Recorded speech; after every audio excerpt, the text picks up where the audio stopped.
Salut la compagnie, c'est Jules Melon et aujourd'hui, dans un Procédé Critique, nous allons parler d'un film de John Ford sorti en 1939. Mais lequel, me diriez-vous, puisque la même année, 3 sont parus du monsieur. Incroyable, hein, il était très prolifique forcément. Tout d'abord Stagecoach, le mythique, la chevauchée fantastique, mythe fondateur du cinéma fordien.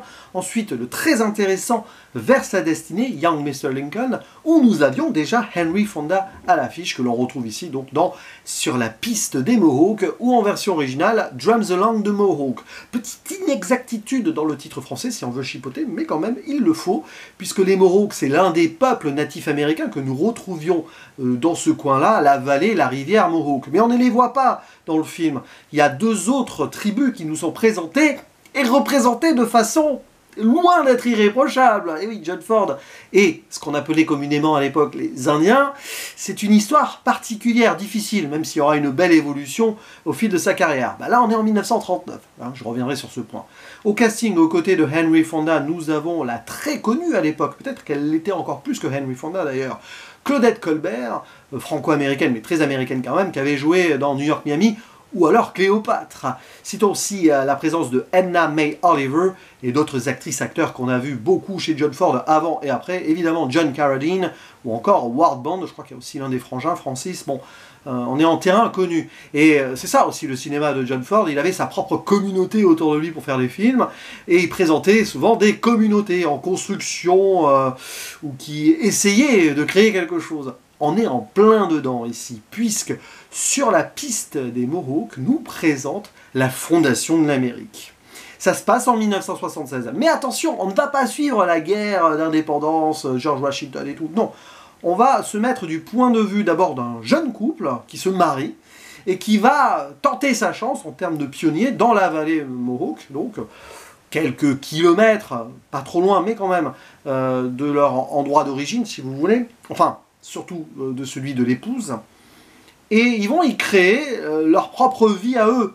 C'est biblique, hein, comme le dit l'un des personnages dans les premières scènes. C'est ça, hein, chaque génération crée son nouveau monde, si vous voulez. Et donc, ça va être compliqué pour Lana, née Borst, mais donc Lana Martin, et Gilbert Martin. On repart de zéro, ou presque, dans une petite cabane que le monsieur a construite de ses propres mains. Hein, je vous dis que c'est assez biblique quand même. Mais là-bas, ils vont être au milieu de guerres diverses et variées autour de la création de l'Amérique, qui n'était pas encore l'Amérique à l'époque, mais menée par les troupes de George Washington pour gagner l'indépendance face, là, on va dire, hein, les Tories, les loyalistes qui sont alliés à la couronne britannique et qui utilisent un des peuples natifs américains à leur fin. Bon. On en est là, donc. Cependant, ce qui est intéressant, même si c'est un film quasi plus historique qu'un simple western, on est au-delà du western, hein, c'est que dans John Ford, il va se concentrer sur la création donc, de cette famille, nouvelle famille, et leur lien avec la communauté autour, et cette création d'une milice d'ailleurs, ces milices qui feront l'Amérique, de toute façon.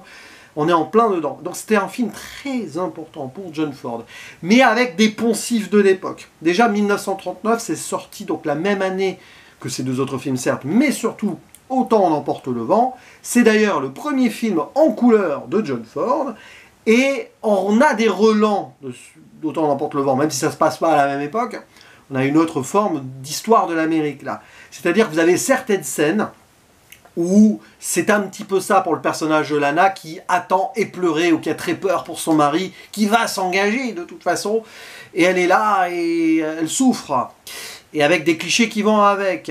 Et même à certains moments, visuellement parlant, on est dans Autant en emporte le vent, il y a une scène, un moment de poursuite hein, vers la fin, avec l'horizon en bas, c'est très important hein, chez John Ford, on vous renvoie à la fin de Fabelmans, mais avec ce lever de soleil, je crois, en mode très lueur rouge, qui annonce peut-être le nouvel espoir, mais ça passe par la violence et le danger, et cette colorimétrie-là, elle est très propre à ce qu'on a aussi dans le subconscient, qu'on l'ait vu ou non en entier, qu'on a dans Gone with the Wind, hein, Autant en emporte le vent. Bref. Donc forcément, c'est un film qui aurait d'ailleurs pu être encore beaucoup plus culte, j'ai envie de dire, mais bon, comme John Ford a fait tellement de longs métrages, celui-ci n'est pas le plus réputé. Alors, c'est ça, en fait, la force du film, c'est dans la construction, déconstruction, construction, déconstruction, c'est une sorte de mythe de Sisyphe, de la difficulté de s'installer dans un nouvel endroit, de créer quelque chose de ses propres mains, de voir la guerre détruire, mais avec l'abnégation et le courage, continuer, insister pour finalement réussir à faire triompher la vie, et donc la vie à travers la communauté, la vie à travers la naissance aussi, parce qu'il y a un enfant, une mauvaise fausse couche, mais après elle va réussir à avoir un bébé quand même. Bon, c'est cette idée-là, que la construction de l'Amérique s'est faite avec le courage, avec le temps, ça a été step by step, ça a été dans la difficulté et dans le sang souvent, mais on y arrive quand même. Donc oui, il y a un côté patriotique et tout, et tout. Donc c'est passionnant parce que c'est John Fordien, dans le sens où on va se concentrer sur les vies de ces gens lambda, simples. Il est moins intéressé, du moins pas trop à l'époque en tout cas, par ces grandes personnalités qui font l'histoire. Quand bien même Lincoln, oui, mais le film c'est Young Mr. Lincoln. Voilà. Je vous renvoie vers ma vidéo que j'ai faite dessus il y a quelques mois, mais il s'intéressait au Lincoln avant qu'il ne devienne le personnage historique. Donc là, c'est des gens qui sont dans l'histoire, mais qui ne deviendront jamais de véritables personnalités historiques. Et comme dans tout film de Ford comme cela, c'est pour ça que c'est un peu fondateur dans son cinéma aussi, il a peut-être fait ça avant, mais là c'est assez marquant, on a des scènes de communauté, de danse et tout, festif, après un moment de victoire, mais attention derrière, rien n'est jamais gagné. Et on a toute une galerie de personnages qui sont plus ou moins développés, alors c'est moins abouti là-dessus que Stagecoach, mais on a les relents de ce film-là, dans cette idée de construction sociale aussi, ne serait-ce qu'à travers le personnage Lana, qui décide de descendre de son statut social, hein, histoire de classe, hein, très parlant évidemment dans la chirurgie fantastique, elle descend par amour pour son mari, qui est moins élevé sur le plan, le plan social, je sais pas d'autres mots, et qui va repartir à zéro avec lui et sa famille sans l'accepter, parce que c'est quand même le monsieur courage, l'un des bras, l'un des gens qui va faire ce que sera l'Amérique après. Et ça c'est intéressant. C'est-à-dire qu'au-delà donc des grands pontes et tout, c'est pas ça qui intéresse. Le système, non. Ce sont les gens qui font le cinéma de John Ford. Et là, on est en plein dedans. Et c'est très intense hein, de voir comment ils y croient, mais c'est dur, il y a des doutes. Et puis quand même, moment de trauma, que ce soit bon, pour la femme qui attend, hein, je vais revenir sur son point, mais aussi pour l'homme qui revient de cette guerre, mais qui va quand même y retourner, parce que c'est comme ça, c'est le destin. Hein, eux aussi sont vers leur destinée, quelque part.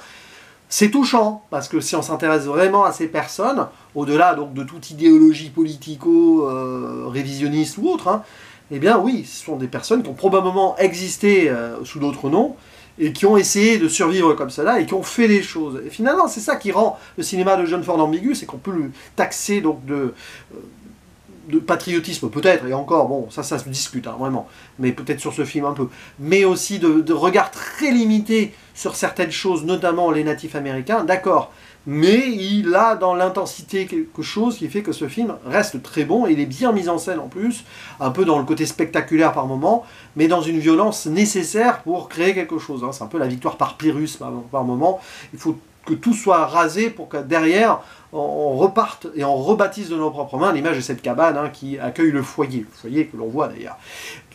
Dans un moment sombre, le feu donne l'espoir. Bon, mais évidemment les stéréotypes et clichés sont là. Cependant, il y a quelque chose d'historique derrière. C'est juste le point de vue qui fait que ça paraît compliqué. La première apparition d'un natif américain, donc indien à l'époque, hein, le terme est là, hein, c'est quelqu'un qui est un allié.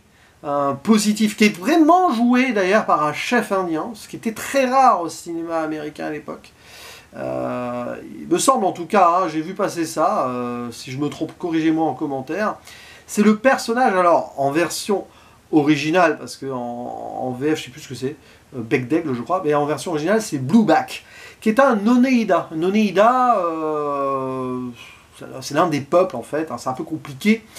Pour simplifier, parce que c'est toujours simplifié dans ce genre de film, les Oneida, ce sont des natifs américains qui sont restés neutres pendant la guerre d'indépendance, mais finalement qui ont refusé de choisir le camp des loyalistes, comme les autres l'ont fait autour pratiquement, et qui fatalement ont fini par, plus ou moins en silence, aider les colons. Certains se sont ralliés aux colons. Donc c'est un Oneida qui est un Good Indian. Et c'est là où le point de vue est compliqué. Son apparition dans l'obscurité qui fait peur à Lana, qui voit le monstre, et la caméra le montre ainsi, et c'est compliqué. Évidemment, John Ford, on va dire, épouse un point de vue de la femme qui découvre quelque chose, hein, ok. Mais c'est, voilà. Mais c'est un bon Indien, comme le dit le mari, Good Indian because he's a good Christian, parce que, bah oui, il s'est converti, et voilà, hein. C'est-à-dire que les bons natifs à l'époque, c'est ceux qui acceptaient d'aider et qui étaient chrétiens. Voilà. Tandis que les méchants, les sauvages, entre guillemets, c'est ceux qui soutiennent les loyalistes, les Tories, donc ceux qui soutiennent la couronne britannique. Et là, par exemple, nous avons les Senecas, qui sont montrés comme des pilleurs. Et là, on est dans le stéréotype absolu. Hein. C'est juste voilà, hop. Alors qu'ils sont aussi exploités d'une autre manière, hein, mais peu importe. Bon, voilà, ben, c'est parce que c'est comme ça que John Ford voulait montrer les choses à l'époque. Il s'affranchira de cela plus tard dans des films qui sortiront 20-30 ans après, bien sûr, on connaît l'histoire. Mais bon.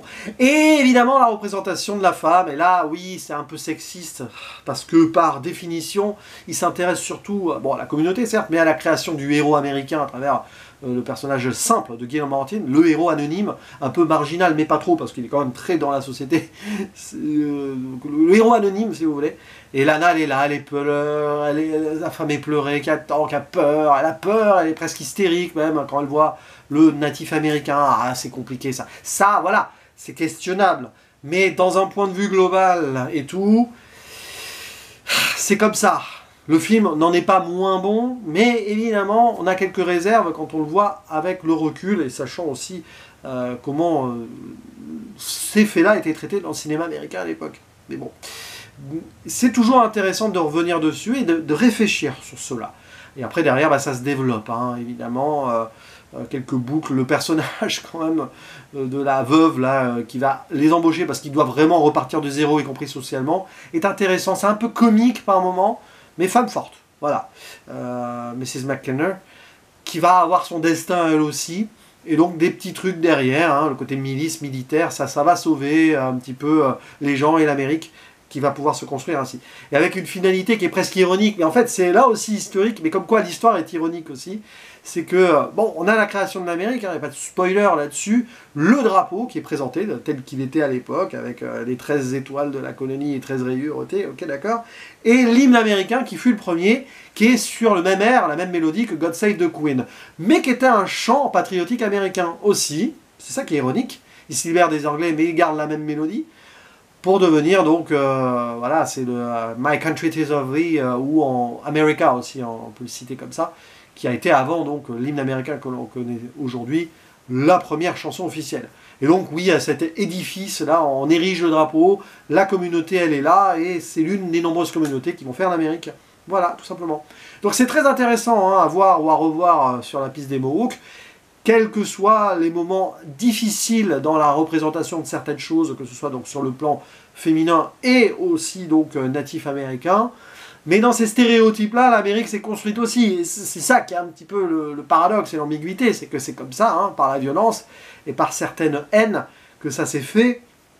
John Ford le montre, il ne porte pas de jugement dessus, mais il le montre, et sa caméra le fait comme il doit le faire historiquement de son point de vue à l'époque. Mais c'est passionnant. Alors c'est pas l'un des meilleurs John Ford, et pourtant, il y a des moments extraordinaires. Vraiment, officiellement, esthétiquement, et dans le lien entre la forme et le fond, c'est quand même très bon. Mais bon, il y a des moments où on va grincer les dents quand même. N'hésitez pas à dire en commentaire ce que vous pensez de ce film, donc si vous l'appréciez, hein, si ça fait partie de vos John Ford de chevet ou non, et on en discute en commentaire. Je vous dis à la prochaine, ciao!